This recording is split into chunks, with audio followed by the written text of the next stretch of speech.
पिछले लेक्चर में हम लोगों ने विद्युत धारा चैप्टर की फार्मूले कंप्लीट कर लिए हैं। आज की क्लास में हम लोग उसके कुछ न्यूमेरिकल्स करेंगे।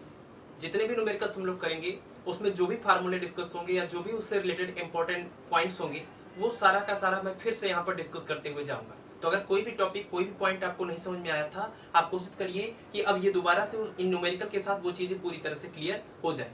ठीक है, तो चलिए स्टार्ट करते हैं। सबसे पहले हम लोगों ने जो क्वेश्चन लिया है वो क्वेश्चन है एक धातु के तार की लंबाई L मीटर और उसके अनुप्रस्थ काट का क्षेत्रफल A वर्ग मीटर है। तो ज्ञात कीजिए कि यदि तार की लंबाई को खींचकर 2 गुना कर दिया जाए तो प्रतिरोध में प्रतिशत वृद्धि होगी। ठीक है, करें कि अगर कोई एक चालक तार है, ये पहला वाला क्वेश्चन हम लोग सॉल्व कर रहे हैं कि कोई एक चालक तार है और उसका अनुप्रस्थ काट का क्षेत्रफल और उसकी लंबाई दिया हुआ है। अनुप्रस्थ काट का क्षेत्रफल A है और उसकी लंबाई L है। बाद में इस चालक तार को खींच के लंबा किया गया और कितना लंबा किया गया तो इसको जो है 2 गुना लंबाई कर दी गई। इस चालक तार को खींच के इसकी लंबाई को 2 गुना कर दिया गया। तो अगर इसकी लंबाई को आप 2 गुना कर देंगे तो ये भी क्लियर सी बात है कि अगर चालक तार को खींचेंगे और उसकी लंबाई को बढ़ाएंगे तो उसका अनुप्रस्थ काट का क्षेत्रफल भी तो कम हो जाएगा, यानी वो चालक तार पतला भी तो हो जाएगा। ठीक है, तो लंबाई अगर L था तो बाद में हमने लंबाई जो कर दिया वो कितना कर दिया है 2L कर दिया हुआ है।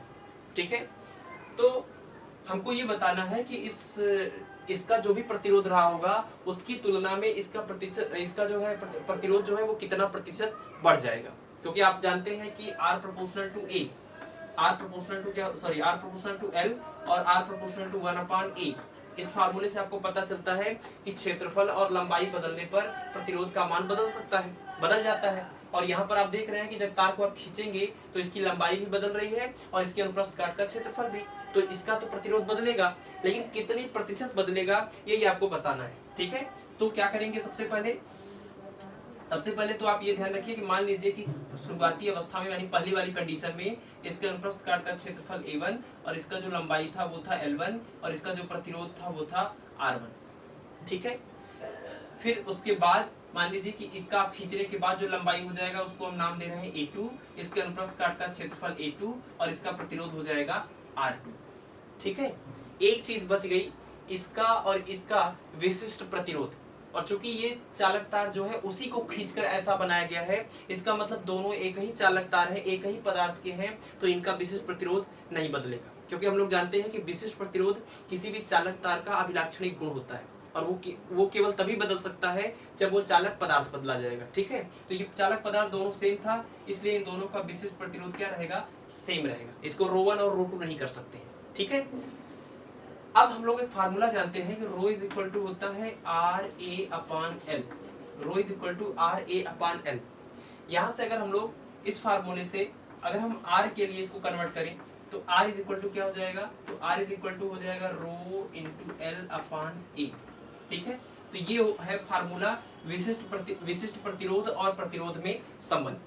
अब पहले वाले कंडीशन के लिए अगर इस फार्मूले को सॉल्व करें तो देखिए क्या लिख सकते हैं। पहले वाले कंडीशन के लिए लिखेंगे R1 is equal to ρ into L1/A1, है ना। और इसी तरीके से अगर दूसरे वाले के लिए लिखते तो क्या लिखते, R2 इज इक्वल टू क्या जाता, R2 is equal to ρ into L2/A2। ठीक है, और क्वेश्चन में जो दिया है कि जो खींचने के बाद लंबाई हो जाती है वो पहले वाली लंबाई कितनी हो जाती है, 2 गुनी। ठीक है, लेकिन क्षेत्रफल कितना हो जाएगा ये हमको नहीं पता है। तो आपको मैंने एक चीज बताया हुआ था पिछले लेक्चर में कि अगर किसी चालक तार को हम लोग खींचते हैं तो उसकी लंबाई बदल जाती है, उसके अनुप्रस्थ काट का क्षेत्रफल बदल जाता है, लेकिन उसका आयतन अपरिवर्तित होता है। ठीक है, उसका आयतन नहीं बदलता है। इसलिए यहाँ पर भी आयतन का हम लोग वो कॉन्सेप्ट इस्तेमाल करेंगे कि A1L1 is equal to A2L2। ठीक है, A1L1 मतलब ये पहली वाली स्थिति में इसका आयतन है और A2L2 जो है दूसरी वाली स्थिति में आयतन है। अब यहाँ से देखिए A1 इंटू L1 और L2 का हमको अगर रेशियो मान लीजिए पता करना है तो L1 की जगह पर चलिए ये L1 हो जाएगा और ये जो L2 है वो इसका 2 गुना हो जाएगा इस L1 का। तो A1/A2 इज इक्वल टू कितना मिलेगा, A1/A2 is equal to L2/L1 और L2 की वैल्यू अगर रख देते 2L1 और ये अपान में L1 तो इससे ये कैंसिल हो जाएगा, कितना आ जाएगा 2। A1/A2 की वैल्यू कितनी आ गई 2। ठीक है, अब देखिए ये जो समीकरण नंबर 1 और 2 हमने बनाया है इन दोनों के प्रतिरोधों के लिए इनको आपस में भाग कर देते हैं। R1 अपान R2 निकालते हैं तो यह आ जाएगा R1 upon R2 is equal to, देखिए डिवाइड करेंगे तो रो से रो कैंसिल हो जाएगा और मिलेगा क्या L1 अपान A1 और ये उल्टा होके मल्टीप्लाई कर देगा तो A2 अपान कितना हो जाएगा L2, ठीक है। यानी कुल मिला के आप इसको ऐसे लिख लीजिए कि A2 अपान A1 इंटू L1 अपान L2, ठीक है। और A2 अपान A1 की वैल्यू यहाँ से कितनी हो जाएगी 1/2। A2 अपान A1 की वैल्यू यहाँ से अगर A1 अपान A2 2 है तो A2 अपान A1 हो जाएगा 1/2, तो ये हो जाएगा 1/2 इंटू यहाँ से L1 अपान L2, L1 जो भी है और L2 जो है जस्ट उसी का कितना है 2 गुना है, ठीक है। फिर से ये कट जाएगा तो कितना आ जाएगा R1 upon R2 is equal to 1/4, यानी कि R2 इज इक्वल टू कितना हो जाएगा, तो R2 इज इक्वल टू हो जाएगा 4R1। इसका क्या मतलब है, इसका मतलब ये है कि अगर हम चालक तार की लंबाई को खींचकर उसको 2 गुना कर दें तो जो नया प्रतिरोध आएगा वो पुराने वाले प्रतिरोध का 4 गुना हो जाएगा। वैसे भी मैंने आपको एक डायरेक्ट फार्मूला बताया था कि अगर चालक तार की लंबाई को n गुना करते हैं तो जो उसका प्रतिरोध होता है वो n स्क्वायर गुना हो जाता है। तो अगर हमने इसको 2 गुना किया है तो प्रतिरोध क्या हो जाएगा 2 का स्क्वायर गुना यानी कि 4 गुना, ठीक है। तो वहां से आप डायरेक्ट भी इस चीज को समझ सकते थे, इतना ही आंसर आने वाला था। लेकिन क्वेश्चन में प्रतिरोध का नया मान नहीं पूछा है या प्रतिरोध में वृद्धि नहीं पूछा है, बल्कि प्रतिरोध में होने वाला प्रतिशत वृद्धि पूछा है। तो प्रतिशत वृद्धि कैसे निकालेंगे, आप देख रहे हैं कि शुरुआत में जो प्रतिरोध था वो था R1, बाद में वो बदल के कितना हो गया है, वो हो गया 4R1। तो कितने की वृद्धि हुई, तो अगर आप वृद्धि यहाँ पर खाली निकालेंगे, ओनली आपको अगर यहाँ पर इंक्रीमेंट निकालना पड़े तो वृद्धि बराबर क्या हो जाएगा, तो अंतिम प्रतिरोध माइनस प्रारंभिक प्रतिरोध, अंतिम कितना है इसको हम R2 नाम दिए हैं, R2 माइनस R1, R2 की वैल्यू 4R1 और ये माइनस में R1 कितना आ जाएगा 3R1। ये क्या चीज का मान आया, तो ये आ गया वृद्धि का। अगर आपको वृद्धि मिल गया तो प्रतिशत वृद्धि कैसे निकालेंगे, तो प्रतिशत वृद्धि बराबर हो जाएगा वृद्धि कितना 3R1 बटे में प्रारंभिक मान गुणे में 100। क्योंकि ये R1 पर 3R1 की वृद्धि हो रही ना, शुरुआती मान तो R1 ही था, तो R1 जब मान होता है तो उसमें वृद्धि होती है 3R1 की, तो इसलिए 1 मान होने पर कितना हो जाएगा 3R1 अपान R1, और इसी तरह से 100 पर कितना वृद्धि होगा तो 3R1 अपान R1 इंटू 100, ठीक है। और यहाँ से जो आएगा ये मान किस में आएगा, प्रतिशत में आएगा, ठीक है। अगर वृद्धि खाली पूछता तो लिखते 3 गुना हो गया है, लेकिन अगर ये आपसे पूछे कि प्रतिशत वृद्धि तो उसको हम लोग इस तरीके से निकालेंगे, वृद्धि बटे में प्रारंभिक मान गुणे में 100, R1 से R1 कट जाएगा और 100 गुणे 3 बराबर कितना हो जाएगा 300%, ठीक है। तो अगर हम चालक तार की लंबाई को 2 गुना करेंगे तो उसके जो प्रतिरोध में वृद्धि होगी वो कितनी होगी 300% की, ठीक है। तो ये एक क्वेश्चन हो गया और ये टाइप ऑफ क्वेश्चन है, ये एक टाइप है, यानी इस तरीके के बहुत सारे क्वेश्चन पूछे जाते हैं। तो आपको कॉन्सेप्ट याद रखना है कि प्रतिरोध और प्रतिरोधकता में क्या संबंध है, तार की लंबाई को कम या ज्यादा करने पर क्या नहीं बदलता है ना, ये चीजों को आपको ध्यान रखना है। उसके बाद फिर आप डिवाइड करके जो भी चीजें पूछी जाए जिस तरीके से पूछी जाए वैसे फिर आप आगे आपको सॉल्व कर देना है, ठीक है। तो चलिए ये क्वेश्चन नंबर 1 हो गया। अब आगे हम लोग देखते हैं क्वेश्चन नंबर 2। क्वेश्चन नंबर 2 जो है वो कलर कोड से रिलेटेड है। कह रहे हैं कि एक कार्बन प्रतिरोधक का मान, यानी कार्बन रजिस्टर है, उसका मान है 62 गुणे R की वैल्यू दिया हुआ है। क्वेश्चन नंबर 2, कार्बन प्रतिरोधक का मान दिया हुआ है R की वैल्यू 62 गुणे 10⁻³ ओम, ठीक है। और कह रहे हैं कि इसकी जो सह्यता है, सह्यता मतलब कि टॉलरेंस, मैंने बताया था आप लोगों को, इसकी जो सह्यता है वो है 5%। तो कह रहे हैं बताइए कि इसका वर्ण कोड क्या होगा, यानी कलर कोड क्या होगा, कौन कौन से कलर, कौन कौन से बैंड रहे होंगे इस कार्बन रजिस्टर पर। तो मैंने आपको बता दिया है कि जो कार्बन रजिस्टर्स होते हैं उस पे कुल 4 बैंड होते हैं, है ना। उस 4 बैंड को अगर हमने नाम दिया था A, B, C and D, है ना।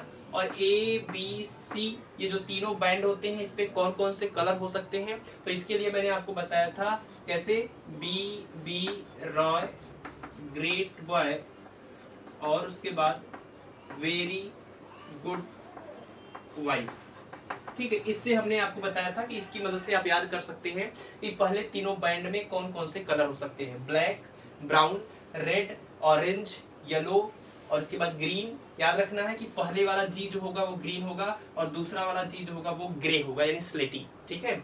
और यहाँ पर ब्लैक और ब्राउन हो चुका है तो अब ये जो बी आएगा इसका मतलब ब्लू होगा, ठीक है। तो black, brown, red, orange, yellow, green, blue और वायलेट यानी बैगनी, और ग्रे यानी कि धूसर या स्लेटी, उसके बाद व्हाइट, ये सारे कलर का जो है सीक्वेंस आपको याद रखना है पहले 3 बैंड के लिए। और लास्ट वाला जो बैंड रहता था वो बैंड क्या बताता था, तो वो टॉलरेंस या सह्यता को बताता था। और लास्ट वाले बैंड में टॉलरेंस के लिए क्या क्या हो सकता है, तो मैंने आपको बताया था यहाँ पर कि यहाँ पर या तो सोना हो सकता है, सोना, चांदी, और च्यवनप्राश तो नहीं था, वो क्या था लास्ट में, क्या था, वर्ण ही। तो सोना हो सकता है, सुनहरे कलर का हो सकता है, सिल्वर कलर का हो सकता है, या फिर कोई कलर नहीं होगा। ठीक है, तो इन चौथे वाले बैंड पर इनमें से कोई भी एक हो सकता है। तो इसके लिए आपने देखा था 5% था, इसके लिए 10% था, और इसके लिए 20% था। तो आपको ये पता करना है कि अगर इस पहले, दूसरे और तीसरे बैंड के हिसाब से या चौथे बैंड के हिसाब से ये प्रतिरोध का मान आ रहा है, तो आपको बताना है कि यहाँ पर कौन कौन से कलर थे। तो मान लीजिए कि अगर आपको पता हो कि ए, बी, सी और डी यहाँ पर लिखा हुआ है, तो प्रतिरोध को लिखने का तरीका क्या था, तो प्रतिरोध को लिखने का ये तरीका होता था कि R is equal to A B, यानी पहला बैंड और दूसरा बैंड मिला के हम लोग एक नंबर बनाते थे, 2 अंकों की संख्या, इंटू 10 पावर C, उसके बाद लिखते थे प्लस माइनस D%। ठीक है, तो इससे पता चलता है कि जो पहला वाला बैंड है यानी ए जहां पर होता है, ए की जगह पर यहाँ पर 6 लिखा हुआ है, ठीक है, बी की जगह पर 2 लिखा हुआ है, सी की जगह पर 3 लिखा हुआ है, और D% यानी 5%। ठीक है, तो पहली बात तो D% से ये पता चल गया, D% की वैल्यू जो है 5% दिया हुआ है, टॉलरेंस यानी कि 5% है, तो 5% टॉलरेंस किसके लिए होता है, सुनहरे कलर के लिए। तो चौथा बैंड तो पता चल गया, लेकिन पहले 3 बैंड यानी ए, बी और सी का कलर हमको पता करना है। तो हमको ये देखना पड़ेगा कि 6 जो वैल्यू होती है वो किसके लिए होती है, 2 जो वैल्यू होती है वो किसके लिए होती है, और 3 किसके लिए होती है। तो यहाँ से आप जानते हैं 0 से स्टार्ट होता है, 0 1 2 फिर 3 4 5 और 6, इसके आगे हमको जरूरत नहीं है। ठीक है, तो ये इस तरीके से 9 तक जाता है लास्ट में। तो आप देख लीजिए कि 6 जो वैल्यू होती है वो किसके लिए होती है, ये कौन सी वैल्यू कलर थी, तो ये था आपका ब्लू। तो यानी कि यहाँ पर अगर 6 लिखा हुआ है ए की जगह पर, 6 लिखा हुआ है, यानी ए वाला जो बैंड था वो कौन सा कलर था, वो ब्लू था, यानी कि बैगनी था, सॉरी नीला था, ये नीला था। इसी तरीके से अगर दूसरे वाले बैंड की बात करें, यानी बी की जगह पर जो लिखा है वो 2 लिखा है, तो बी की जगह पर अगर 2 लिखा है तो 2 किसके लिए होती है वैल्यू, ब्लैक, ब्राउन और उसके बाद रेड, यानी कि ये लाल रंग हो जाएगा दूसरा वाला बैंड।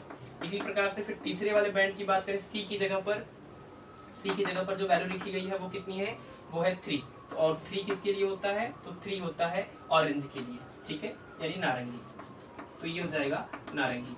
एक लास्ट जो डी है, तो डी में आप देख रहे हैं जो परसेंटेज बताता है वो कितना है, 5%, और 5% किसके लिए होता है, सोने के जो कलर होते हैं, सुनहरा जो कलर होता है उसके लिए।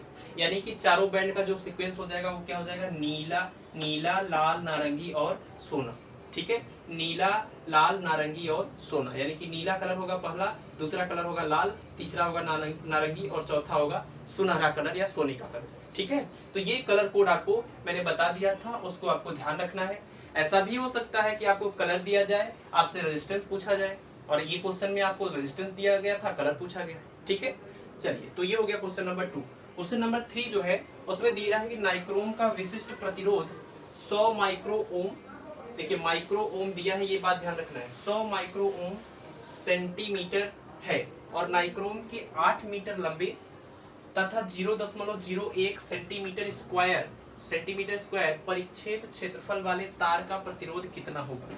तो इस क्वेश्चन में सबसे पहले देखिए नाइक्रोम का विशिष्ट प्रतिरोध दिया है, तो विशिष्ट प्रतिरोध को हम लोग कैसे प्रदर्शित करते हैं, रो से, और इसी को क्या कहते हैं, प्रतिरोधकता। एकांक लंबाई और एकांक अनुप्रस्थ काट के क्षेत्रफल वाले तार का जो प्रतिरोध होता है उसी को उस तार का विशिष्ट, उस चालक पदार्थ का विशिष्ट प्रतिरोध भी कहते हैं। ठीक है, अब ये विशिष्ट प्रतिरोध का जो मान दिया हुआ है इन्होंने, वो मान कितना दिया हुआ है,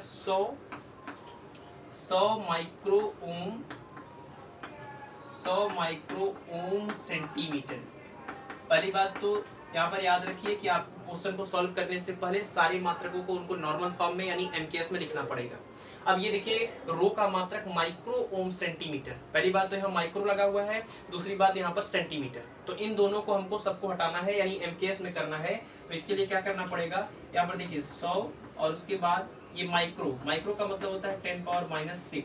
ठीक है, अब ये हो गया 100, ये माइक्रो की वैल्यू हमने रख दिया, और ये हो गया ओम और सेंटीमीटर, लेकिन हमको इसको ओम मीटर में लिखना है। तो इसके लिए हम क्या करेंगे, इसको लिखेंगे 100 का मतलब 10⁻2, और ये 10⁻⁻⁶ कितना हो जाएगा, 10⁻⁻4, और ओम हो गया, और सेंटीमीटर जो है उसको लिख सकते हैं 10⁻⁻2 मीटर। ठीक है, 1 सेंटीमीटर बराबर 10 के घात माइनस 2 मीटर। अब इन दोनों को मल्टीप्लाई कर देंगे तो यह आ जाएगा 10 पावर माइनस 6। अब ये आ गया ओम मीटर।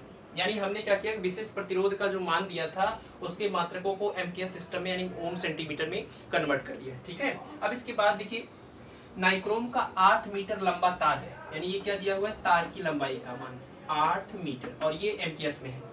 फिर अगला पार्ट दिया हुआ है 0.01 सेंटीमीटर स्क्वायर पर क्षेत्रफल, यानी अनुप्रस्थ काट का जो क्षेत्रफल दिया है वो है 0.01 सेंटीमीटर का स्क्वायर, और इसको भी हमको कन्वर्ट करना पड़ेगा किसमें, मीटर के स्क्वायर में।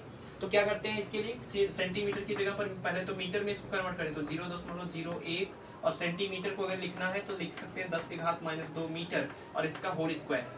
ठीक है, तो ये आ जाएगा, यहाँ से देखिए 0.01 को लिख सकते हैं 10 के घात माइनस 2, और ये हो जाएगा 10 के घात माइनस 4, और उसके बाद आ जाएगा मीटर स्क्वायर। मल्टीप्लाई कर देंगे तो ये हो जाएगा 10 के घात माइनस 6 मीटर स्क्वायर। ठीक है, तो ये आ गया अनुप्रस्थ काट का क्षेत्रफल। अब देखिए विशेष प्रतिरोध मिल गया, तार की लंबाई मिल गई और अनुप्रस्थ काट का क्षेत्रफल मिल गया। तीनों को हमने इनके सामान्य मात्रकों के रूप में बदल भी दिया। आगे कह रहे हैं कि बताइए कि इस तार का जो है प्रतिरोध कितना होगा। तो फार्मूला बहुत ही सिंपल सा है, आप जानते हैं कि रो इज इक्वल टू होता है आर ए अपॉन एल। ठीक है, और आपसे आर की वैल्यू अगर पूछी जा रही है तो इसी फार्मूले को अगर आर के लिए कन्वर्ट कर देंगे तो क्या हो जाएगा, प्रतिरोध आर बराबर हो जाएगा रो इंटू एल अपॉन ए। और इसमें रो, एल और ए इन तीनों की वैल्यू हमको पता है, इन तीनों को उसमें रख देंगे तो इसका प्रतिरोध निकल जाएगा। तो रख देते हैं R इज इक्वल टू रो की वैल्यू कितनी है 10 पावर माइनस 6 इंटू एल की वैल्यू कितनी है 8 मीटर, और अपान में ए की वैल्यू कितनी आ गई 10 पावर माइनस 6। ठीक है, ये पूरा इससे कट जाएगा और R बराबर कितना आ जाएगा यहाँ से 8 ओम। ठीक है, तो नाइक्रोम के जिस कंडीशन में ये चालक तार जो दिया हुआ था उसका प्रतिरोध कितना हो जाएगा 8 ओम। ठीक, चलिए बढ़ते हैं अगले क्वेश्चन की ओर। क्वेश्चन नंबर 4, और क्वेश्चन नंबर 4 में क्या दिया हुआ है कि एक कार की संचायक बैटरी का विद्युत वाहक बल 12 वोल्ट है, ये 12 वोल्ट है। ठीक है, यदि बैटरी का आंतरिक प्रतिरोध 0.4 ओम है तो बैटरी से ली जाने वाली अधिकतम धारा का मान बताना है। ठीक है, इसके लिए पहली बात तो अगर आंतरिक प्रतिरोध और वैद्युत वाहक बल दिया है तो हम लोगों को एक ऐसे फार्मूले की जरूरत पड़ेगी जिसमें आंतरिक प्रतिरोध और वैद्युत वाहक बल आता। ठीक है, तो क्वेश्चन नंबर 4 के लिए जो देखिए वैद्युत वाहक बल जो दिया है एक कार की जो है संचायक बैटरी का विद्युत वाहक बल 12 वोल्ट है। विद्युत वाहक बल को हम लोग ई से प्रदर्शित करते हैं यानी ईएमएफ, और इसके बारे में मैं बता दूं आपको कि ईएमएफ क्या होता है। एकांक आवेश को सेल सहित पूरे बाह्य परिपथ में प्रवाहित करने में सेल को जितना कार्य करना पड़ता है उसी को सेल का वैद्युत वाहक बल कहते हैं। और वैद्युत वाहक बल टर्मिनल वोल्टेज से किस तरीके से डिफरेंट होता है, तो टर्मिनल वोल्टेज में केवल हम वो कार्य निकालते हैं एकांक आवेश को प्रवाहित करने में जो केवल बाह्य परिपथ में किया गया था, लेकिन वैद्युत वाहक बल के केस में बाह्य परिपथ के साथ साथ सेल के अंदर जितना कार्य करना पड़ा वो सब का टोटल वो कार्य जो है हमको वैद्युत वाहक बल का मान देता है। ठीक है, तो वैद्युत वाहक बल ई का मान दिया हुआ है 12 वोल्ट। फिर आगे दिया हुआ है कि इसका आंतरिक प्रतिरोध 0.4 ओम है, तो आंतरिक प्रतिरोध को हम लोग स्मॉल आर से प्रदर्शित करते हैं, तो स्मॉल आर की वैल्यू हो जाएगी 0.4 ओम। ठीक, आगे कह रहे हैं कि बैटरी से ली जाने वाली अधिकतम धारा का मान ज्ञात कीजिए। बैटरी से हमको धारा लेनी है, और जब भी किसी बैटरी या सेल से धारा ली जाती है तो उसके वैद्युत वाहक बल और उसके आंतरिक प्रतिरोध में जो रिलेशन होता है वो होता है E बराबर V प्लस आई इंटू ये आर, स्मॉल आर। ठीक है, आपको ध्यान रखना है कि हम E बराबर V प्लस आई आर कब यूज करते हैं और E बराबर V माइनस आई आर कब यूज करते हैं। ठीक है, तो जब सेल से धारा लेते हैं यानी धारा अगर ली जाए, अगर किसी भी सेल से धारा ली जाती है अर्थात वो जो है डिस्चार्ज हो रहा हो, तो जब भी कोई सेल या बैटरी डिस्चार्ज होता है या उससे हम धारा लेते हैं तो E बराबर V प्लस आई आर। लेकिन जब उस सेल को हम चार्ज करते हैं या उसको धारा देते हैं तो ऐसे केस में यहाँ पर माइनस हो जाएगा। ठीक है, तो चूंकि इस सवाल में कहना है कि बैटरी से ली जाने वाली अधिकतम धारा, तो हमको यहाँ पर प्लस लिखना है। यहाँ पर स्मॉल आर आंतरिक प्रतिरोध है जो कि दिया है, वैद्युत वाहक बल भी दिया है। ये पूछ रहे हैं कि अधिकतम जो है अधिकतम धारा का मान बताइए, और यहाँ पर जो V है ये क्या है, तो यही हमारा है टर्मिनल वोल्टेज या टर्मिनल विभवांतर। और टर्मिनल विभवांतर क्या होता है, तो ये V बराबर ओम के नियम के अनुसार I इंटू प्रतिरोध कौन सा, चूंकि ये बाह्य प्रतिरोध के लिए इसमें बातें होती हैं, बाह्य परिपथ के लिए, तो यहाँ पर बाह्य प्रतिरोध रखना पड़ेगा हमको, ठीक है। तो अगर हम इसको इस V की वैल्यू को भी यहाँ पर रख दें तो ये लिख सकते हैं कि E इज इक्वल टू, ये हो जाएगा E इक्वल टू V की जगह पर I इंटू ये capital R plus I into small r, और इन दोनों जगहों से देखिए अगर हम I को कॉमन लेते तो ये हो जाता R प्लस R, और ये किसके इक्वल हो गया, E के इक्वल। तो धारा निकालना है तो ये पूरे पार्ट को इधर लाके डिवाइड कर देंगे, तो I is equal to E upon R plus R, ठीक है। तो ऐसे भी इस फार्मूले को याद रखते हैं, धारा का सीधे फार्मूला निकाल सकते हैं, I बराबर E upon R plus R, ये बाह्य प्रतिरोध है और ये सेल का आंतरिक प्रतिरोध है। देखिए अगर क्वेश्चन में केवल धारा पूछा होता तो आपको E और स्मॉल r के अलावा इस कैपिटल R की भी वैल्यू रखनी पड़ती, यानी उस चालक तार का जो बाह्य प्रतिरोध है उसको भी रखना पड़ता। लेकिन ये कह रहे हैं कि सेल से ली जाने वाली अधिकतम धारा का मान ज्ञात कीजिए। अधिकतम धारा तो तब आएगा जब यहाँ का ये मान कम से कम होगा, और ये मान कम से कम कब होगा, जब ये बाह्य प्रतिरोध का मान कम से कम होगा। और बाह्य प्रतिरोध का मान कम से कम क्या हो सकता है, तो वो हो सकता है R बराबर 0। अगर बाह्य परिपथ का प्रतिरोध एकदम कम से कम यानी 0 हो तो जो धारा हमको मिलेगी सेल से या बैटरी से वो ज्यादा या कह लीजिए अधिकतम होगी, ठीक है। तो R बराबर 0 हम क्यों ले रहे हैं, तो R बराबर 0 इसलिए ले रहे हैं, ऐसे कह लीजिए कि अधिकतम धारा के लिए जो बाह्य परिपथ का प्रतिरोध है यानी R का मान क्या हो जाएगा 0, और R का मान 0 रख दीजिए तो I मैक्सिमम आ जाएगा। तो I मैक्सिमम बराबर, अब E की वैल्यू रख देते हैं, ये हो जाएगा 12 और बटे में R की वैल्यू, यहाँ पर कैपिटल R की वैल्यू 0 और स्मॉल r की वैल्यू कितनी हो जाएगी, तो स्मॉल r की वैल्यू हो जाएगी 0 कितना, ये हो जाएगा 0.4, ठीक है। और इसको सॉल्व करेंगे तो ये 12 बटे में 0.4 10 से गुणा कर देते हैं, ये हो जाएगा 120 बटे में 4 भाग कर देंगे, कितना आ जाएगा 30, और धारा का मात्रा क्या हो जाएगा एम्पीयर, ठीक है।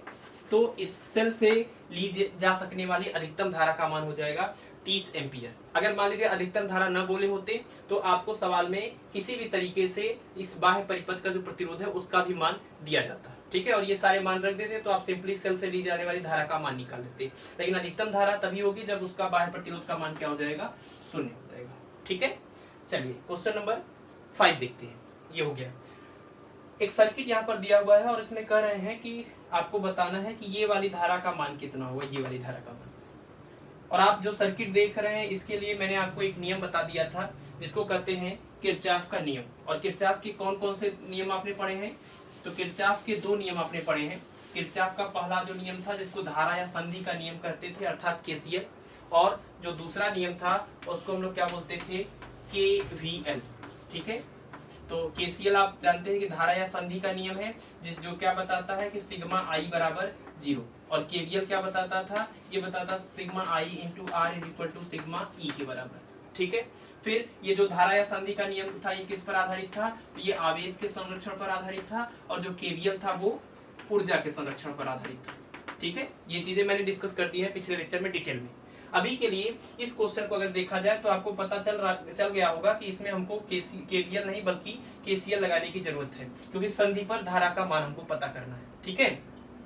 तो ये नियम क्या कहता था, ये नियम कहता था कि किसी भी संधि पर जितनी भी धाराएं होती हैं उन सब का योगफल 0 होता है, और योगफल 0 होता है ये तो ठीक है, लेकिन इसके लिए योगफल करने का तरीका क्या होगा, तो इसके लिए तरीका ये था कि जो आने वाली धाराएं होंगी संधि पर जो आने वाली धाराएं होंगी, आने वाली धाराओं को हम किस में लेंगे, प्लस में, और जाने वाली धाराओं को किस में लेंगे, माइनस में, ठीक है। किसी भी संधि पर आने वाली समस्त धाराएं जो है धनात्मक ली जाएंगी और जाने वाली धाराओं को ऋणात्मक लिया जाता है। तो उसी नियम को प्रयोग करते हुए इस सर्किट में हमको इस धारा आई का मान ज्ञात करना है। तो पहले तो मैं यहाँ पर सर्किट बना देता हूँ फिर से। ये सर्किट देखिए इस तरीके से है कि इस जंक्शन पर इधर से कुल 3 एम्पियर की धारा आ रही है और इस तरफ से जो है 1.5 एम्पियर की धारा बाहर जा रही है। तो अगर ये धारा आ रही है तो इसको हमको प्लस में लेना होगा, और ये धारा जा रही है तो इसको माइनस में, और इसके बाद जो भी धारा ये यहाँ पर आ रही है और जा रही है उसके बाद जो बची हुई धारा है वो इधर जा रही है, इसको बिंदु ए कर रहे हैं। तो इधर वाली जो धारा अगर जा रही है, देखिए अगर इस संधि पर हम लोग देखें तो केवल एक धारा है जो संधि की ओर आ रही है, बाकी दोनों की दोनों धाराएं संधि से दूर जा रही है। तो जो आ रही है उसको प्लस में लिखेंगे और जो इससे दूर जा रही है उसको माइनस में, ठीक है। चलिए आगे अब बिंदु बी पर पहुंचते हैं। बिंदु बी पर क्या होगा कि यहाँ पर से 1 एम्पियर की धारा बाहर निकल रही है और फिर जो बची हुई धारा है वो आगे बढ़ गई और आगे बिंदु सी पर हम लोग पहुंचते हैं और बिंदु सी पर क्या हुआ कि 0.25 एम्पियर की धारा बाहर निकल रही है और इधर से आई एम्पियर की धारा बाहर निकल रही है। यही आई का मान हम लोगों को पता करना है। तो चलिए इसको सॉल्व करते हैं। अब देखिए इस संधि अगर ए के लिए हम लोग बात करें तो समस्त धाराओं का योगफल 0 कर देते हैं और मान लेते हैं कि इधर जो धारा निकल के गई है वो है x और यहाँ पर भी हमको पता करना पड़ेगा, तो इसको हम नाम दे रहे हैं y। ठीक है, तो संधि ए पर अगर हम लोग ये नियम लगाएं कि समस्त धाराओं का योगफल बराबर 0, आने वाली धाराओं को प्लस में और जाने वाली धाराओं को, संधि से दूर जाने वाली धाराओं को माइनस में, तो 3 एम्पियर प्लस में आ जाएगा और ये x जो है वो माइनस में आ जाएगा, ये माइनस में ये भी आ जाएगा और बराबर कितना हो जाएगा 0। ठीक है, हल कर देते हैं। x को पक्षांतर कर दीजिए, 3 में से 1.5 को घटा देंगे तो x का मान कितना आ जाएगा 1.5 एम्पियर, यानी ये वाला x का मान कितना होगा, इधर जो b की तरफ आ रहा है वो है 1.5 एम्पियर। अब देखिए इस बिंदु b पर अगर हम लोग बात करें, जंक्शन b पर अगर बात करें तो यहाँ पर जो धारा इधर से आ रही है वो है 1.5 एम्पियर जो हमने निकाल लिया, लेकिन 1.5 एम्पियर जो इधर आ रही है इसके अलावा 1 एम्पियर इधर से बाहर जा रही है, तो 1 एम्पियर को माइनस लेना पड़ेगा क्योंकि बाहर जाती हुई धारा ऋणात्मक होती है और ये y एम्पियर धारा भी इधर से बाहर जा रही है, तो इसको भी हमको माइनस लेना पड़ेगा और इन सब का योगफल कितना करेंगे 0। ठीक है, तो चलिए रख देते हैं, ये हो जाएगा 1 ये b पॉइंट के लिए 1.5 एम्पियर प्लस में और ये 1 एम्पियर इधर से माइनस में और ये y एम्पियर माइनस में और बराबर कितना हो जाएगा 0। और यहाँ से इसको अगर हल कर दे तो 1.5 माइनस 1 यानी 0.5 और ये y को पक्षांतर कर देंगे तो y का मान आ जाएगा 0.5 एम्पियर। ठीक है, अब देखिए इस वाले संधि C पर देख लेते हैं। यहाँ पर अगर 0.5 एम्पियर की धारा आ रही है, 0.25 इधर से बाहर जा रही है, I एम्पियर इधर से बाहर जा रही है, तो संधि C पर हम यही वाला नियम लगा देते हैं। तो आने वाली धारा को प्लस में यानी 0.5 एम्पियर और उसके बाद जाने वाली धारा को माइनस में यानी माइनस में 0.25 एम्पियर और ये I वाली जो धारा है ये भी बाहर जा रही है, तो इसका भी मान कितना हो जाएगा, इसका भी मान हो जाएगा यहाँ पर माइनस में I एम्पियर और बराबर कितना हो जाएगा 0। अब देखिए 0.5 है और 0.25 है, इसको हल करना, ये प्लस में है ये माइनस में है तो घटा दीजिए, तो 0.5 0.25 घटा देंगे तो कितना आ जाएगा 0.25 और ये माइनस में I बराबर 0 और इसको हल करेंगे तो I का मान आ जाएगा 0.25 एम्पियर। यानी इस संधि C से जो धारा I जा रही है उसका मान कितना आ जाएगा, इसका मान हो जाएगा 0.25 एम्पियर। ठीक है, तो इस प्रकार जो किरचॉफ का पहला वाला नियम था संधि का नियम यानी केसीएल, उसकी मदद से आप इस धारा का मान निकाल सकते हैं। अब कुछ अलग टाइप के कुछ क्वेश्चन हम लोग करते हैं। क्वेश्चन नंबर 6, बिंदु ए और बी के बीच तुल्य प्रतिरोध बताइए। तो यानी आपको सर्किट दिया हुआ है जिसमें एक बिंदु ए और एक बिंदु बी है और ए और बी के बीच इस तरीके से प्रतिरोधों का संयोजन किया गया है। तो कह रहे हैं ए और बी के बीच ये जितने भी प्रतिरोध लगे हैं इनका तुल्य प्रतिरोध बताइए। ठीक है, फिर यहाँ पर भी दिया हुआ है बिंदु ए और ये बिंदु बी, तो आपको इन दोनों ही क्वेश्चन में यानी इन दोनों पार्ट्स में बिंदु ए और बिंदु बी के बीच का तुल्य प्रतिरोध बताना है। तो तुल्य प्रतिरोध के लिए आपने जो फार्मूला पढ़ा था वो एक तो श्रेणी क्रम के लिए पढ़ा था और एक समांतर क्रम के लिए। श्रेणी क्रम में आपने ये देखा था कि जब भी एक प्रतिरोध जहां पर खत्म होता है अगर दूसरा वहां से प्रारंभ हो जाए तो इसको हम लोग श्रेणी क्रम कहते थे और इसके लिए फार्मूला होता था R = R1 + R2 + R3। लेकिन अगर किसी दो या दो से अधिक प्रतिरोधों का एक सिरा किसी एक बिंदु से और उन सब का दूसरा सिरा किसी दूसरे बिंदु से जुड़ा हो तो इस प्रकार के संयोजन को हम लोग कहते थे समांतर क्रम संयोजन। और समांतर क्रम संयोजन में जो तुल्य प्रतिरोध का फार्मूला होता था वो था 1/R = 1/R1 + 1/R2 टाइप का। ठीक है, तो हमको क्या करना है कि ये जो क्वेश्चन दिए हुए हैं आपको ऐसा नहीं कि किसी क्वेश्चन में सब के सब जो प्रतिरोध होंगे वो श्रेणी क्रम में होंगे या सभी के सभी समांतर क्रम में होंगे, ये मिश्रित क्रम है इसमें। ठीक है, तो आपको जब भी मिश्रित क्रम दिखता है तो आपको किसी एक ऐसी जगह से स्टार्ट करना होता है जहां पर आपको एकदम क्लियर दिख रहा हो कि यहाँ पर कुछ प्रतिरोध श्रेणी क्रम में जुड़े हैं कि समांतर क्रम में, फिर उसको आप हल करते करते करते जाते हैं और अंत में आपको जो है बिंदु ए और बी के बीच का तुल्य प्रतिरोध मिल जाता है। ठीक है, तो चलिए जैसे देखते हैं क्वेश्चन नंबर 6 का जो पार्ट नंबर ए है। अब इसमें कह रहे हैं कि ए और बी के बीच का आपको तुल्य प्रतिरोध बताना है। तो आपको सबसे पहले तो ये देखना पड़ेगा कि इसमें जो प्रतिरोध जोड़े गए हैं उसको हमने शुरुआत कहां से करें जहां पर हमको ये पता चल पाए कि श्रेणी क्रम में जुड़ा है कि समांतर क्रम में। तो जरा देखिए ये जो 5 ओम और ये 5 ओम है, कहीं ऐसा नहीं लग रहा है कि ये दोनों के दोनों श्रेणी क्रम में जुड़े हुए हैं, क्योंकि जहां पर ये वाला प्रतिरोध जाके खत्म हो रहा है वहीं से फिर ये वाला प्रतिरोध स्टार्ट हो रहा है ना। तो ये 5 ओम और ये 5 ओम आपको श्रेणी क्रम में दिख रहे हैं। ऐसा नहीं है कि चालकता यहाँ ये जो प्रतिरोध यहाँ पर मुड़ा हुआ है तो ये श्रेणी क्रम नहीं हो सकता है। श्रेणी क्रम का तार के मोड़ने से कोई फर्क नहीं पड़ता है, उस पर प्रतिरोध के मान पर कोई फर्क नहीं पड़ता है। ठीक है, तो ये 5 ओम और ये 5 ओम, ये इस दोनों के दोनों श्रेणी क्रम में जुड़े हैं। तो श्रेणी क्रम में अगर जुड़े हैं तो इन दोनों का हमको तुल्य प्रतिरोध निकालना पड़ेगा। ठीक है, तो इन दोनों का अगर तुल्य प्रतिरोध आप मान लीजिए निकालेंगे, इस 5 ओम और इस 5 ओम का, तो उसको मान रहे हैं आर डैश। तो R dash is equal to कितना आ जाएगा, तो श्रेणी क्रम में जुड़े हैं तो आर बराबर R1 प्लस R2 टाइप से होता है, तो 5 प्लस 5 यानी कि 10 ओम आ जाएगा। यानी अगर हम इन दोनों को हटा के यहाँ पर एक सिंपल सा 10 ओम का प्रतिरोध लगा दें तो वो उतना ही फर्क दिखाएगा, उतना ही असर दिखाएगा जितना ये दोनों इस तरीके से दिखा रहे हैं, और इसी को हम तुल्य प्रतिरोध भी कहते हैं। तो इन दोनों का जो तुल्य आया वो आया है 10 ओम। यानी अगर हम इसको अब हटा दें यहाँ पर, तो हमको यहाँ पर कितने ओम का प्रतिरोध लगाना चाहिए, तो यहाँ पर हम लगा सकते हैं एक 10 ओम का प्रतिरोध, ये 10 ओम का। ठीक है, क्योंकि उन दोनों का तुल्य कितना था, 10 था। अब जरा देखिए, ये 10 ओम और ये 5 ओम, इन दोनों की शुरुआत एक बिंदु से और इन दोनों का अंत एक बिंदु पर हो रहा है। तो इसका मतलब ये दोनों के दोनों समांतर क्रम में है, यानी 10 ओम और 5 ओम समांतर क्रम में है। अगर ये समांतर क्रम में है तो इनका तुल्य कैसे निकालेंगे, तो इनका तुल्य निकालने के लिए 1/r equal to 1/r1 1/r2 type से। ठीक है, तो इनका तुल्य हम मान ले रहे हैं कि r डबल डैश है, तो 1r double dash is equal to 1/r1 plus 1/r2। ठीक है, और ये 5 है, यहाँ पर 10 है, तो ऊपर नीचे 2 से अगर गुणा कर देते हैं तो ये भी 10 हो जाएगा और ये 2 हो जाएगा। 2 और 1 3, 3 बटे कितना आ जाएगा, 10। तो r डबल डैश का मान कितना आ जाएगा, 10 बटे में 3 ओम। यानी अगर हम इन दोनों को यहाँ से हटा दें तो यहाँ पर जो प्रतिरोध लगेगा वो कितने ओम का लगेगा, वो लगेगा 10 बटे 3 ओम का। ठीक है, तो यहाँ पर 10 बटे 3 ओम का एक प्रतिरोध लग जाएगा। अब देखिए, ये जो 10 बटे 3 ओम है वो इन बाकी दो प्रतिरोधों के साथ कैसे जुड़ा हुआ है, तो बाकी दोनों प्रतिरोधों के साथ ये श्रेणी क्रम में जुड़ा हुआ है, क्योंकि जहां पर ये खत्म हो रहा है वहां से ये स्टार्ट होता है, ये जहां पर खत्म होता है वहां से ये स्टार्ट होता है। ठीक है, तो बिंदु ए और बी के बीच अब आपको केवल ये 3 प्रतिरोध दिख रहे हैं और तीनों के तीनों श्रेणी क्रम में दिख रहे हैं। तो इन तीनों को आप जोड़ दीजिए, आंसर आ जाएगा। तो कितना आ जाएगा फाइनल आंसर, तो r ट्रिपल डैश बोल दे रहे हैं इसको, ये आ जाएगा 5 प्लस 10 बटे 3 प्लस 5। ठीक है, 5 और 5 10 हुआ, तो इसको हम लिख देते हैं 10 प्लस 10 बटे 3, यानी 3 से गुणा कर दीजिए, 30 10 40, यानी 40 बटे में 3 ओम। ठीक है, तो इसका मतलब कि बिंदु ए और बिंदु बी के बीच का जो तुल्य प्रतिरोध आएगा वो आ जाएगा 40 बटे 3 ओम।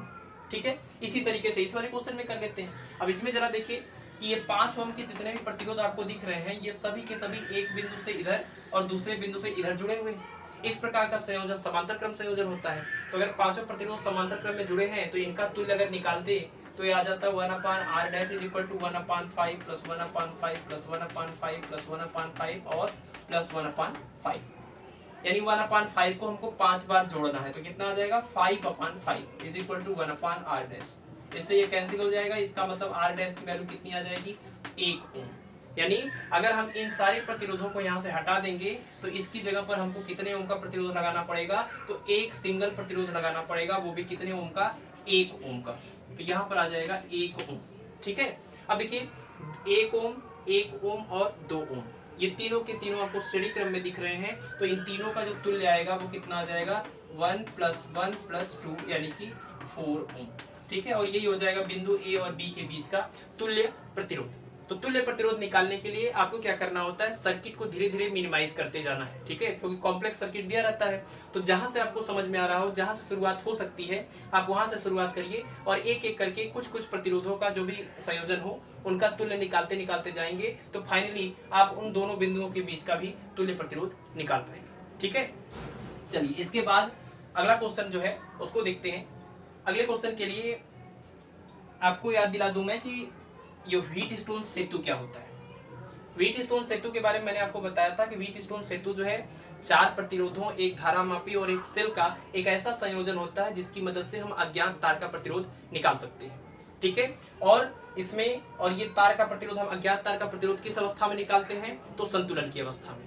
संतुलन की अवस्था क्या होती है, तो आपने देखा था कि अगर मान लीजिए इस तरीके से ये 4 प्रतिरोध यहाँ पर लगाए जाएं, बीच में एक गैल्वेनोमीटर हो जिसका अपना कोई जो है अपना भी इसका भी एक प्रतिरोध होता है, तो जब ये संतुलन की अवस्था में हो जाएगा ये पूरा हमारा व्हीटस्टोन, तो इस वाले सर्किट में यानी कि इस गैल्वेनोमीटर में कोई भी डिफ्लेक्शन नहीं होगा और कोई भी धारा इसमें प्रवाहित नहीं होगी। ठीक है, तो जब ये संतुलन की अवस्था में होता है तो हम लोग ये लिखते हैं कि इन संगत जो भुजाएं होती हैं उनके प्रतिरोधों का अनुपात आपस में बराबर होता है, अर्थात P/Q = R/S। ठीक है। तो जब भी व्हीट स्टोन ब्रिज संतुलन की अवस्था में होती है तो हम लोग लिख सकते हैं P/Q बराबर R/S। इस क्वेश्चन में आपको सीधे पहले ही बोल दिया है कि जो दिया गया व्हीट स्टोन ब्रिज है वो संतुलन की अवस्था में है। ये संतुलित व्हीट स्टोन ब्रिज को प्रदर्शित किया गया है। कई बार ऐसा भी होता है कि आपको ऐसे क्वेश्चन दिए जाएंगे लेकिन आपको बताया नहीं जाएगा कि ये व्हीट स्टोन ब्रिज संतुलित है कि नहीं। ऐसे में आपको यहाँ पर एक और प्रतिरोध का मान दिया जाता है और आपसे कहा जाता है कि इन दोनों बिंदुओं के बीच का तुल्य प्रतिरोध निकालिए। ठीक है, तो इसके लिए आपको क्या करना पड़ता है, आपको ये पता करना पड़ता है कि ये संतुलित है कि नहीं। अगर ये संतुलित होगा तो इस बीच वाले प्रतिरोध में से यानी इस वाले सर्किट में कोई भी धारा प्रवाहित नहीं होगी, और अगर इसमें कोई भी धारा प्रवाहित नहीं होगी तो इसको हम इग्नोर कर देते हैं। ठीक है, तो क्या करना है कि जब भी व्हीट स्टोन ब्रिज के टाइप का जो है इस तरीके का सर्किट आपको मिले तो आपको चेक करना चाहिए कि ये संतुलित है कि नहीं। अगर ये संतुलित होगा तो इसको सॉल्व करना आसान हो जाएगा, अगर संतुलित नहीं होगा तो फिर आपको किरचॉफ का दूसरा वाला नियम यानी केवीएल को लगा के इसको सॉल्व करने की जरूरत पड़ेगी। ठीक है, चलिए अब चूंकि ये संतुलित है, ये तो पता चल गया कि ये संतुलन की अवस्था में है। तो अगर ये संतुलन की अवस्था में है तो P/Q बराबर R/S। तो हम यहाँ पर देखिए P की जगह पर लिखा हुआ है R और बटे में Q की जगह पर लिखा हुआ है 40 और बराबर R की जगह पर लिखा हुआ है 100 और बटे में S की जगह पर लिखा हुआ है 200। ठीक है, तो संतुलन की अवस्था में ये है, ये हमको बता दिया गया है। तो हमने ये संतुलन की अवस्था जो कंडीशन होती है उसको हमने अप्लाई किया P/Q बराबर R/S। ठीक है, अब यहाँ से देखिए ये कट जाएगा, 2 आ जाएगा और इधर से इसको हल कर देंगे तो R का मान कितना आ जाएगा 40/2 यानी कि 20 ओम। ठीक है, तो इसका मतलब कि ये जो प्रतिरोध था ये R, इसका मान कितना हो जाएगा 20 ओम हो जाएगा। इसी तरीके से इस वाले को भी सॉल्व करते हैं, ये भी संतुलन की अवस्था में दिया गया है। तो यहाँ पर भी ये संतुलन की अवस्था में है तो P/Q बराबर R/S। तो P की जगह पर ये है 4 और बटे में Q की जगह पर 8 बराबर R की जगह पर दिया हुआ है 2 और S की जगह पर दिया हुआ है X। इसको अगर हल करना है तो ये 4 और ये दूना 8 और 3 गुणा कर देंगे तो X का मान कितना आ जाएगा 4 ओम। ठीक है, तो ये अज्ञात प्रतिरोध का मान आप बहुत ही आसानी से ज्ञात कर सकते हैं व्हीट स्टोन सेतु के सिद्धांत से। अब हम लोग ये 7 क्वेश्चन हो गए, अब हम लोग कुछ ऐसे क्वेश्चन करते हैं जो इनसे अलग हो यानी कि किरचॉफ के नियम पर कुछ क्वेश्चन। क्वेश्चन नंबर 8 में कह रहे हैं कि संलग्न चित्र में प्रदर्शित परिपथ में निम्न का मान ज्ञात कीजिए, I1, I2 और I3। यानी ये चित्र दिया हुआ है, इसमें I1, I2 और I3 का मान ज्ञात करना। तो इसके लिए हम लोग किरचॉफ के नियम का जो है इस्तेमाल करेंगे। इसको मान लेते हैं लूप नंबर 1 है और ये है लूप नंबर 2, और जो कैलकुलेशन हम लोग करेंगे वो एंटी क्लॉकवाइज यानी इस डायरेक्शन में करने वाले हैं। ठीक है, तो लूप नंबर 1 में अगर लूप नंबर 1 में हम लोग केवीएल लगाते हैं तो देखिए क्या इक्वेशन बनेगा। तो ये हो जाएगा, इसमें बहने वाली धारा यानी कि I1 और इंटू इसका जो है प्रतिरोध, संगत प्रतिरोध कितना 10। ठीक है, और इधर से फिर इधर लौट के आएंगे तो देखिए धारा की ये दिशा है और हम विपरीत जा रहे हैं तो ये हो जाएगा माइनस में I2 इंटू और इसके संगत प्रतिरोध कितना है 1 ओम और इसके अलावा कोई प्रतिरोध नहीं है बराबर। इसके बाद अब वैद्युत वाहक बलों का योग लिखना होता है। तो यहाँ पर जो वैद्युत वाहक बल है देखिए इसके लिए हम माइनस से प्लस की ओर जा रहे हैं तो इसको प्लस लेंगे, लेकिन जब नीचे आए तो हम प्लस से माइनस की ओर जा रहे हैं तो इसको माइनस में लेंगे। ठीक है, तो ये प्लस में 3 और माइनस में 1.5। इसको हल कर लेंगे तो एक समीकरण बन जाएगा। तो ये आ जाएगा 10I1 minus I2 is equal to, यहाँ से आ जाएगा 1.5 और इसको इक्वेशन नंबर 1 बना लेते हैं। ठीक है, इसी तरीके से लूप नंबर 2 में भी हम लोग ये इक्वेशन इस्तेमाल करेंगे, मतलब ये किरचॉफ का दूसरा नियम प्रयोग करेंगे। तो इसके अनुसार क्या हो जाएगा I2 इंटू 1 और यहाँ से इस तरफ जब आएंगे तो इसमें बहने वाली धारा क्या है I3 का मतलब I1 प्लस I2। तो हम इसको और इसको धारा की दिशा में जा रहे हैं तो प्लस में ले लेंगे तो I1 प्लस I2 इंटू इसमें जो इसका जो संगत प्रतिरोध है वो है 2 ओम बराबर वैद्युत वाहक बलों का योग। तो एक ही सेल है और उसमें भी हम माइनस से प्लस की ओर जा रहे थे तो इसको प्लस में लेंगे, कितना आ जाएगा 1.5। हल कर लेते हैं तो ये आ जाएगा I2 plus 2I1 plus 2I2 is equal to 1.5 और I2 प्लस 2I2 3I2 यानी 2I1 plus 3I2 is equal to 1.5 equation number 2। ठीक है, अब देखिए इक्वेशन नंबर 1 और इक्वेशन नंबर 2 ये भी I1 और I2 का इक्वेशन है, ये भी I1 और I2 का इक्वेशन है। इन दोनों को हमको सॉल्व करना है। तो कुछ ऐसा हमको करना है कि इन दोनों में से या तो I2 से I2 कट जाए या फिर I1 से I1 कट जाए। तो देखिए यहाँ पर I2 में +3 है और यहाँ पर I2 पर -1 है। अगर हम इसमें 3 से गुणा कर दें तो यहाँ पर -3 हो जाएगा, यहाँ पर +3 है और ये दोनों आपस में जोड़ने पर कट जाएंगे। ठीक है, तो हम क्या करने जा रहे हैं कि इक्वेशन नंबर 1 को 3 से मल्टीप्लाई करेंगे और फिर उसको इक्वेशन नंबर 2 में जोड़ देंगे।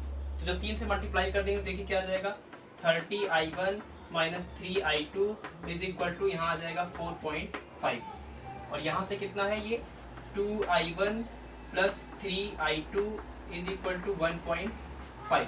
सॉल्व कर देते हैं और दोनों को जब जोड़ेंगे तो ये पूरा कट जाएगा और 30 और ये 2 32i1 इज इक्वल टू ये इसको ऐड करेंगे कितना आ जाएगा तो ये आ जाएगा 6 और i1 की वैल्यू यहाँ से कितनी आ जाएगी 6/32 और इसको कैंसिल कर देते हैं अगर तो ये आ जाएगा 3/16। ठीक है 16 2 3 6 और 16 दूना 32। ठीक है 3/16 एम्पियर ये मान आ जाएगा i1 का।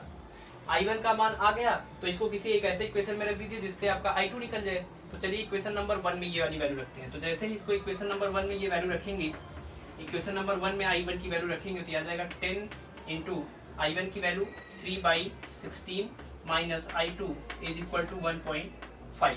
ठीक है और इसको सॉल्व कर लेते हैं तो i2 इज इक्वल टू कितना आ जाएगा पक्षांतर कर देते हैं तो ये 30/16 माइनस 1.5 तो ये आ जाएगा 15/8 माइनस 1.5 और इसको अगर मल्टीप्लाई कर दें तो 15 गुणे 8 120 ये होता है और एक अंक पर दशमलव लग जाएगा 15 माइनस 12/8 यानी कि 3/8।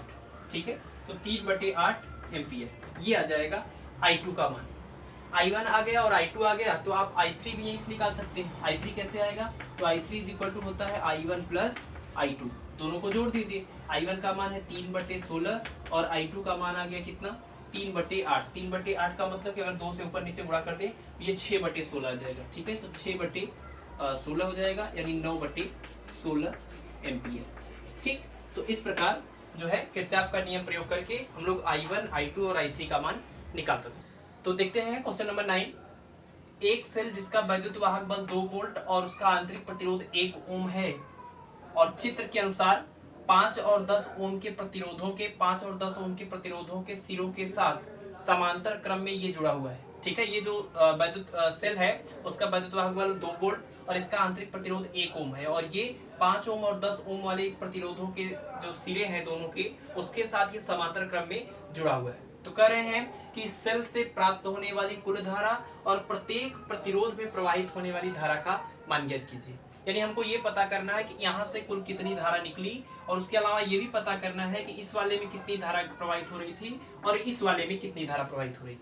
ठीक है तो मान लेते हैं कि इस सेल से जो कुल धारा बाहर निकली वो धारा है I और ये धारा जब यहाँ पर इस बिंदु B पर पहुंची संधि पर पहुंची तो इसमें से कुछ हिस्सा इस प्रतिरोध में और कुछ हिस्सा इसमें प्रवाहित हो गया। तो हम इसको मान लेते हैं I1 और इस वाले में जो धारा प्रवाहित हुई इसको बोल देते हैं I2।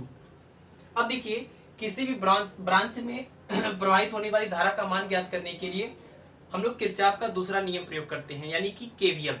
ठीक है तो केवीएल की मदद से हम लोग ये पता करेंगे कि इसमें और इसमें कितनी धारा प्रवाहित हो रही है। जैसे ही हमको I1 और I2 का मान मिल जाएगा फिर बिंदु B पर हम लोग संधि का नियम यानी पहला वाला नियम किरचॉफ का लगाएंगे और उसकी मदद से हम I का मान निकालेंगे। ठीक है और I ही क्या है इस सेल द्वारा दी जाने वाली कुल धारा का मान। तो चलिए स्टार्ट करते हैं। इसमें देखिए इसको मान लेते हैं लूप नंबर 1 और इसको मान लेते हैं लूप नंबर 2।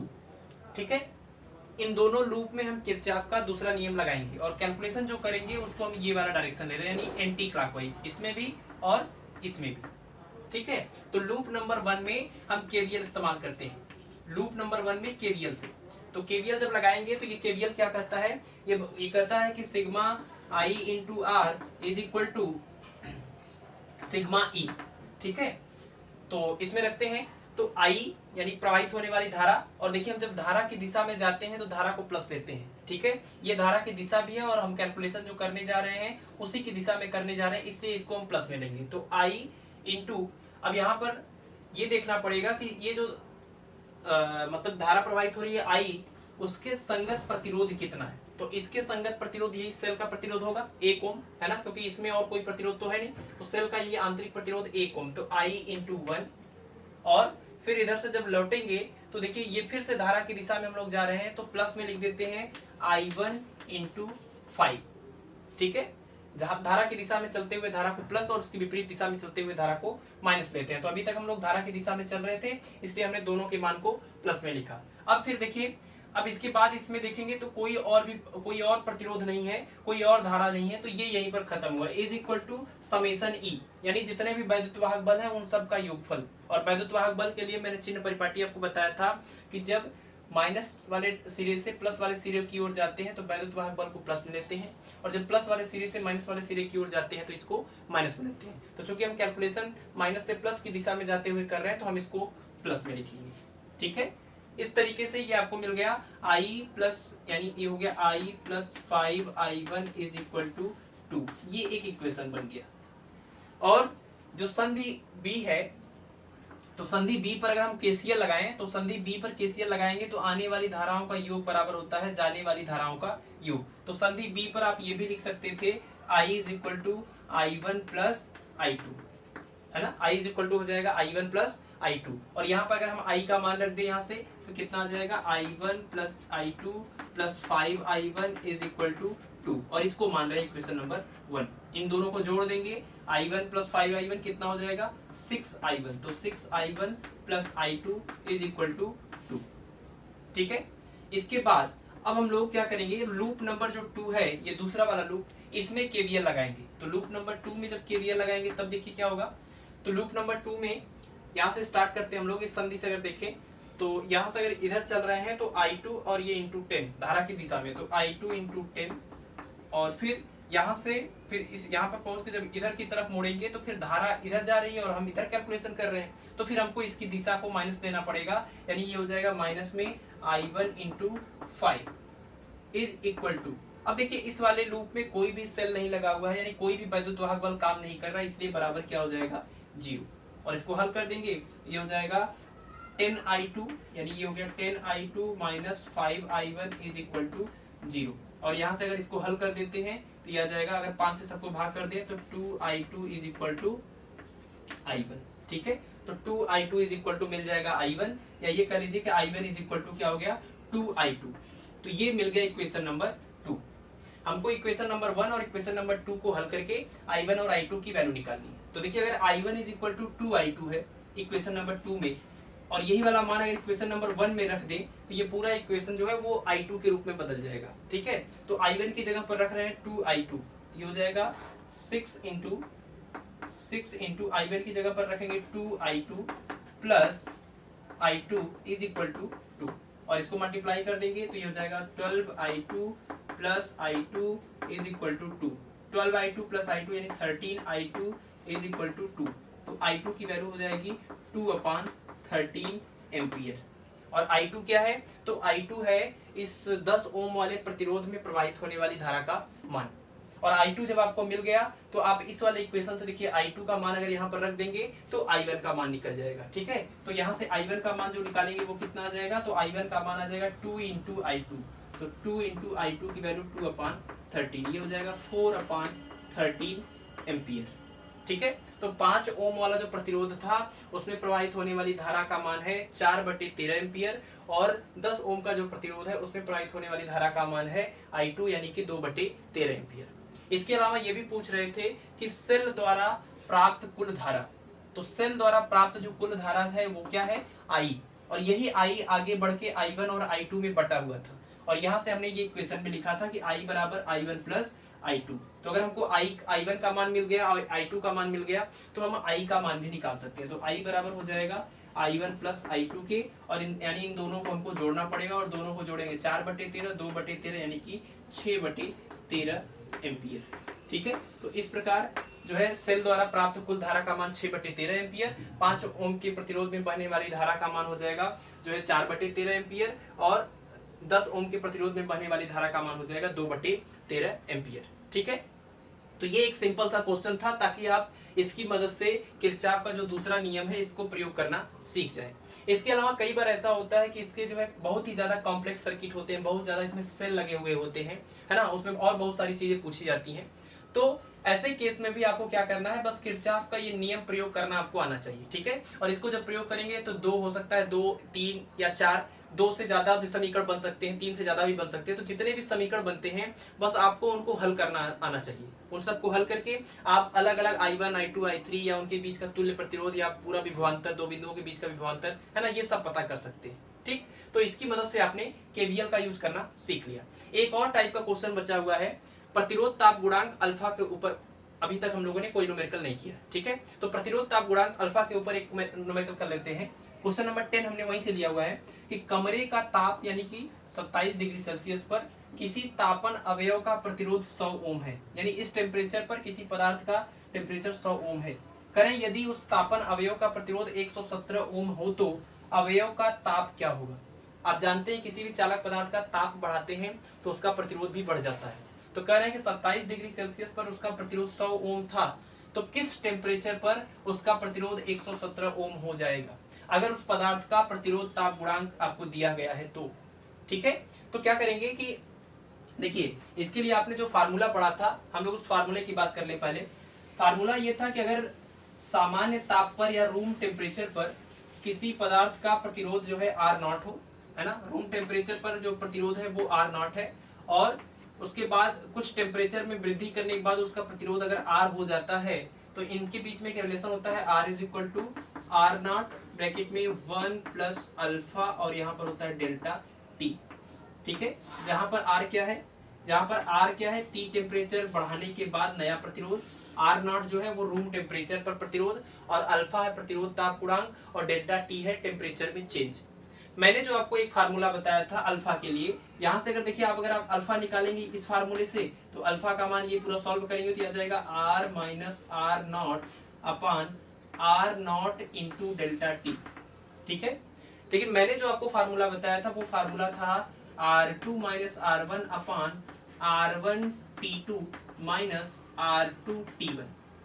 ये दोनों के दोनों फार्मूले अल्फा के लिए लगते हैं, लेकिन आपको ध्यान रखना है कि कौन सा फार्मूला कब यूज होगा। अगर कभी भी रूम टेम्परेचर पर प्रतिरोध दिया हो, रूम टेम्परेचर का मतलब 25 से 30 डिग्री सेल्सियस के बीच का अगर टेम्परेचर है तो उसको हम रूम टेम्परेचर कहेंगे, ठीक है। तो अगर कभी भी रूम टेम्परेचर पर प्रतिरोध दिया हो और उसके बाद कुछ टेम्परेचर बढ़ाने के बाद एक प्रतिरोध दिया हो, तो ऐसे केस में आपको ये फार्मूला इस्तेमाल करना है। लेकिन अगर कभी भी दो अलग अलग टेम्परेचर पर, रूम टेम्परेचर के अलावा दो अलग अलग टेम्परेचर T1 और T2 पर किसी पदार्थ का प्रतिरोध R1 और R2 आपको दिया हो, तो ऐसे केस में आपको ये वाला फार्मूला इस्तेमाल करना पड़ेगा, ठीक है। तो याद रखिए कि जब टेम्परेचर केवल एक बार बढ़ाया गया हो, एक बार परिवर्तन हो, तो ये फार्मूला लगेगा। दो अलग अलग टेम्परेचर पर अगर प्रतिरोध दिया हो तो आपको ये फार्मूला इस्तेमाल करना पड़ेगा। और इसमें R0 क्या है, तो R0 है रूम टेम्परेचर पर किसी चालक पदार्थ का प्रतिरोध। तो इस क्वेश्चन में केवल एक टेम्परेचर की बात हुई, क्योंकि पहले तो रूम टेम्परेचर पर ही दिया था। इसका मतलब कि ये R0 की वैल्यू है जो R100, ये 100 है, ठीक है। तो रूम टेम्परेचर पर अगर प्रतिरोध दिया हुआ है तो कह रहे हैं किस टेम्परेचर पर 117 हो जाएगा, यानी हमको ये पूछना है कि कौन सा नया टेम्परेचर होगा जिस पर प्रतिरोध इतना हो जाएगा, ठीक है। तो हमको ये पहला वाला फार्मूला इस्तेमाल करना पड़ेगा। चलिए इसमें वैल्यू रख देते हैं। अब देखिए 27 डिग्री सेल्सियस रूम टेम्परेचर है, यानी ये कर लीजिए प्रारंभिक ताप है, और इस ताप पर जो प्रतिरोध है वो है 100। तो इसका मतलब R0 की वैल्यू है 100 ओम, और जो इनिशियल टेम्परेचर है, इनिशियल टेम्परेचर कह लीजिए इसको T1 मान लेते हैं, तो ये है कितना, 27 डिग्री सेल्सियस। इसके बाद ये कह रहे हैं कि अगर R की वैल्यू कितनी हो जाती है 117 ओम, तो वो दूसरा वाला टेम्परेचर क्या था, दूसरे वाले टेम्परेचर की वैल्यू बतानी है कि किस टेम्परेचर पर प्रतिरोध 117 हो जाएगा। अल्फा का मान क्वेश्चन में ये दिया हुआ है, ठीक है। तो फार्मूले में वैल्यू रखते हैं, अल्फा की value 1.7 into 10⁻⁴ is equal to R minus R0। R का मान कितना, 117 माइनस R0 100, और बटे में R0 की वैल्यू ये हो जाएगी 100 इंटू चेंज इन टेम्परेचर, और चेंज इन टेम्परेचर का मतलब अंतिम ताप माइनस प्रारंभिक ताप, तो इसको T2 बोल दे या फिर T बोल सकते हैं, है ना, T2 या फिर T बोल देते हैं, ये हमको पता करना है। तो T माइनस ये कितना हो जाएगा 27, और इसको आपको हल करना है। अब देखिए ये T माइनस 27 को इधर पक्षांतर कर देते हैं और इस पूरे पार्ट को इधर, तो ये आ जाएगा T माइनस 27 बराबर, यहाँ से घटाएंगे तो 17, और बटे में ये आ जाएगा 1.7 गुणे 10 के घात -4, और ये 10 के घात 2 कितना हो जाएगा, 10 के घात -2, और इससे अगर इसको भाग करेंगे तो कितना आ जाएगा, तो ये आ जाएगा यहाँ से 10 बार, इससे इसमें भाग करेंगे 10 बार जाएगा, तो ये हो जाएगा 10, और ये 10⁻⁻2 ऊपर जाके 10⁻3, और ये पूरा क्या हो जाएगा 1000। तो t माइनस 27 बराबर 1000, तो t बराबर कितना हो जाएगा 1000 प्लस 27 यानी कि 1027 डिग्री सेल्सियस। ठीक है, यानी अगर 27 डिग्री सेल्सियस पर इस पर चालक तार का प्रतिरोध 100 ओम था, तो 117 ओम होने के लिए उसका प्रतिरोध कितना होना पड़ेगा 1027 डिग्री सेल्सियस। ठीक है, तो इस प्रकार हम लोगों ने इस चैप्टर के जो भी मेन फार्मूले थे उस पर हमने एक या दो जो है न्यूमेरिकल कर लिए हैं हर फार्मूले पर। तो इससे आपको आइडिया हो गया होगा कि इन फार्मूलों का जो है इन फार्मूलों को अप्लाई कैसे करना है। ठीक है, तो आप फार्मूले याद रखिए और इसके अलावा भी जितने भी क्वेश्चन आपको अवेलेबल हो सकते हैं उन सब की प्रैक्टिस करते रहिए और इसको पढ़ते रहिए। ठीक है, तो मिलते हैं अगले चैप्टर में। धन्यवाद।